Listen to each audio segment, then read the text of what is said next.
ไม่นั่งง่อยผู้เดียวของบริยานบ่บักตัดเอ้ยกักในกระปั้นมาเห็นผู้เดียวนี่เด้อ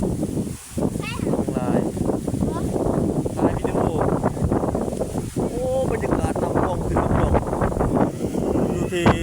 เมืองปทุมพรแกงจงสร้างบ้านบุญใหม่เลยบรรยากาศร่มเย็นเลยลม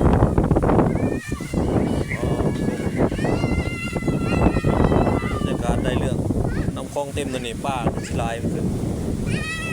มาได้ตัวได้ได้พังนี่ฮะพังคุณประมาณ3 หลัก3 โลคือบ่กว้างสุดแล้วน้ำคลองอยู่เขตไต่ฮะตรงคุณบ้านบุงแก้วพวกนี้บ้านใหม่บ้านบุญใหม่บ้านใหม่พวกก็มีบ้านกันเนาะจะซูมให้เบิ่งบรรยากาศเป็นบ้านใหญ่เด้อบ่นั่นเด้อเมืองพุ่นเมืองแม่นเมืองปทุมบุงพุ่นแม่นเมืองสุมาภาคเบิ่งนี่แม่นเมืองปทุมพรคันเขตเพียงแม่น้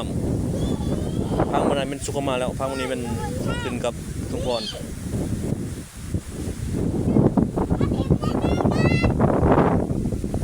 ได้เล็กหน่อยใช่เด้อเด็กเล็กหน่อยเนี่ยเด็กอีกี้ลูกสาว